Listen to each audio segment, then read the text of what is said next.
அது மட்டுமல்லாமல் மத்திய அரசோடு இணக்கமாகத்தான் தமிழக அரசு ஸ்ரீ ஜோசப் விஜய் முதலமைச்சர் அவர்கள் தலைமையில் செயல்படும் என்பதை எடுத்துக் கூறும் விதமாக முதலமைச்சர் பிரதமருக்கு முன்பாக பேசும் பொழுது, மாநிலங்கள் வலிமை அடையும் பொழுதுதான் இந்தியாவும் வலிமை பெறுகின்றது என்பதை நாங்கள் உறுதியாக நம்புகின்றோம். கூட்டாண்மை, ஒருவருக்கு ஒருவர் மதித்தல், பொறுப்புணர்வை பகிர்ந்து கொள்ளுதல் உள்ளிட்டவற்றின் மூலமாக அனைவரும் இணைந்து வளமான ஒரு நிலையான இந்தியாவை உருவாக்க முடியும். தமிழ்நாட்டு மக்களுடைய விருப்பங்களை எடுத்து உரைப்பதற்கான ஒரு வாய்ப்பாக இதை நான் பயன்படுத்துகின்றேன் என்று தன்னுடைய உரையை நிறைவு செய்தார். அதாவது மத்திய அரசோடு இணக்கமாக செயல்படுவதற்கு நாங்கள் தயாராக இருக்கின்றோம். மத்திய அரசு கேட்கக்கூடிய அந்த சாலை விரிவாக்கம், ரயில்வே திட்டங்கள் உள்ளிட்டவற்றுக்கான நிலங்களை கையகப்படுத்திக் கொடுப்பதற்கு நாங்கள் தயாராக இருக்கின்றோம் என்பதையும் எடுத்து கூறியிருக்கின்றார். அது மட்டுமல்லாமல் தமிழ்நாட்டினுடைய நீண்ட கடற்கரை பகுதி 1076 கிலோமீட்டர் நீளம் கொண்டதாக இருக்கின்றது.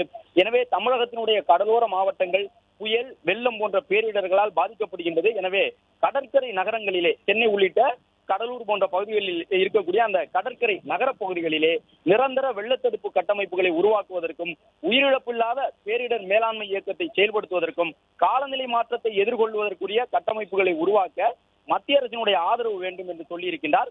அது மட்டுமல்லாமல் குலசேகரப்பட்டினத்தில் இந்திய விண்வெளி துறையுடன் இணைந்து நிறுவப்பட்டுள்ள விண்வெளி உற்பத்தி மையத்தை தேசிய விண்வெளி உற்பத்தி மையமாக அறிவிக்க வேண்டும் என்று இந்திய அரசினுடைய கவனத்தையும் ஈர்க்கின்றோம் என்று தெரிவித்திருக்கின்றார். அதன் மூலமாக, அதாவது குலசேகரப்பட்டினத்தில் அமைக்கப்பட்டிருக்கக்கூடிய விண்வெளி உற்பத்தி மையத்தை தேசிய அளவிலான ஒரு மையமாக மாற்றுவதன் மூலமாக உந்துபொருள் முதல் ஏவு வாகனங்கள் தயாரிப்பு வரை முழுமையான உற்பத்தி திறன் உருவாகி உலக விண்வெளி பொருளாதாரத்தில் இந்தியா முக்கிய பங்காற்றும் என்று தூத்துக்குடியினுடைய குலசேகரப்பட்டினத்தை மையமாக வைத்து தன்னுடைய கோரிக்கையையும் முதலமைச்சர் குறிப்பிட்டு சொல்லியிருக்கின்றார்.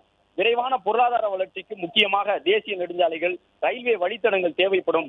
எனவே அந்த சாலை போக்குவரத்து, நெடுஞ்சாலை அமைச்சகம், ரயில்வே அமைச்சகத்திடம் சில கோரிக்கைகளை முன்வைப்பதாக அவர் சொல்லியிருக்கின்றார். டிஜிட்டல் வசதியை பொறுத்தவரை தமிழ்நாட்டினுடைய பாரத் நெட் 2ஆம் கட்ட திட்டம் 97% நிறைவடைந்து விட்டது. எஞ்சிய கடைசி கட்ட இணைப்பு சவால்களை தீர்த்து அனைத்து கிராம பஞ்சாயத்துகளுக்கும் இணைய இணைப்புகள் கிடைப்பதை உறுதி செய்ய மத்திய அரசினுடைய ஆதரவு தேவை என்று குறிப்பிட்டிருக்கக்கூடிய முதலமைச்சர், அது மட்டுமல்லாமல் பெண்களுடைய பாதுகாப்பு தொடர்பாகவும் சில கோரிக்கைகளை முன்வைத்திருக்கின்றார்.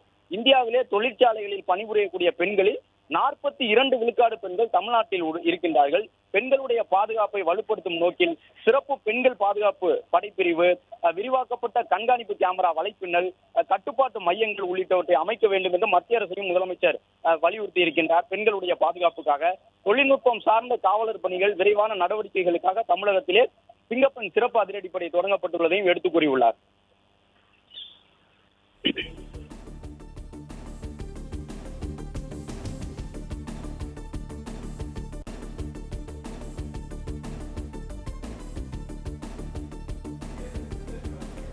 ராஜகுமரன், நீட் தேர்விலிருந்து தமிழ்நாட்டிற்கு விலக்களிக்க வேண்டும் என முதலமைச்சர் வலியுறுத்தியிருக்கிறார்.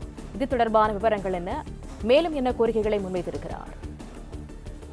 நீட் தேர்வு தொடர்பாக ஏற்கனவே முதலமைச்சர் தன்னுடைய நிலைப்பாட்டை தெளிவுபடுத்தியிருந்தார். அதாவது +2 மதிப்பெண் அடிப்படையில் 12ஆம் வகுப்பு தேர்வில் மாணவர்கள் என்ன மதிப்பெண் பெறுகின்றார்களோ அதன் அடிப்படையில் தான் மருத்துவ மாணவர் சேர்க்கையை மேற்கொள்ள வேண்டும். இதுதான் தமிழ்நாடு அரசினுடைய கொள்கை முடிவு என்பதை ஏற்கனவே முதலமைச்சர் ஜோசப் விஜய் எடுத்துக் கூறியிருந்தார். இன்றைக்கு பிரதமர் முன்னிலையில் நடைபெற்ற நிதி ஆயோக் கூட்டத்திலும் அந்த கோரிக்கையை வலியுறுத்தி இருக்கின்றார். அதன்படி மாணவர்களுடைய உரிமைகளை பாதுகாப்பதில் தமிழ்நாடு அரசு உறுதியாக இருக்கின்றது.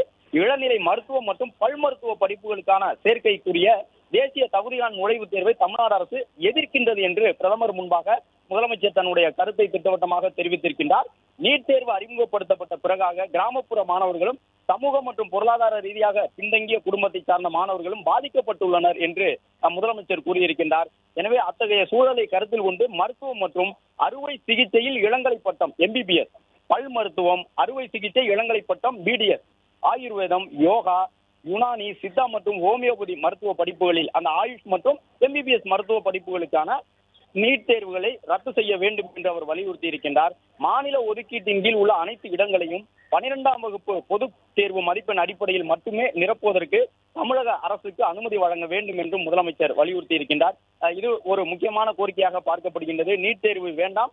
தமிழகத்தில் இருக்கக்கூடிய மருத்துவ கல்லூரிகளிலே தமிழ்நாட்டு மாணவர்களுக்கான அந்த மாநில கல்வியில் பயின்று வந்த மாணவர்கள் உள்ளிட்டவர்களுக்கு வழங்கப்படக்கூடிய மாநில இடஒதுக்கீட்டு பிரிவுக்குரிய இடங்களை நீட் தேர்வு இல்லாமல் 12ஆம் வகுப்பு மதிப்பெண் அடிப்படையில் நிரப்பிக் கொள்வதற்கு மத்திய அரசு அனுமதி வழங்க வேண்டும் என்ற ஒரு கோரிக்கையினை முன்வைத்திருக்கின்றார்.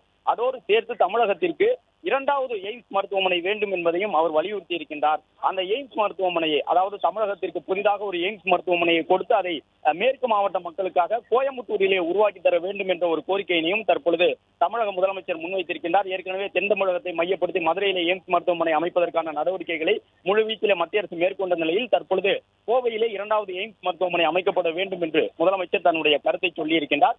பொருளாதார வளர்ச்சி தொடர்பாக வறுமையற்ற தமிழ்நாடு இயக்கம் ஒன்றை தமிழக அரசு முன்மொழிகின்றது என்றும் குறிப்பிட்டிருக்கின்றார். அந்த இயக்கம் எவ்வாறு இருக்கும் என்றால், எளிதில் பாதிக்கப்படக்கூடிய குடும்பங்களை, பொருளாதார வளர்ச்சியில் பின்தங்கி எந்த குடும்பங்கள் எல்லாம் எளிதில் பாதிக்கப்படுவார்களோ அவர்களை எல்லாம் அடையாளம் கண்டு அனைத்து நலத்திட்டங்களையும் ஒருங்கிணைத்து நிலையான வாழ்வாதார வாய்ப்புகளை அவர்களுக்கு உறுதி செய்வதற்காக வறுமையற்ற தமிழ்நாடு இயக்கத்தை தொடங்க இருக்கின்றோம். அனைவருக்கும் வீடு என்ற கனவை நிறைவேற்றுவதற்காக மத்திய அரசினுடைய நிதி உதவியையும் நாங்கள் நாடி இருக்கின்றோம் என்று குறிப்பிட்டிருக்கின்றார். பிளே ஸ்டோர் மற்றும் ஆப் ஸ்டோரில் இருந்து பாலிமர் செயலியை QR கோடு மூலம் பதிவிறக்கம் செய்யுங்கள். செய்திகளை உடனுக்குடன் பெறுங்கள்.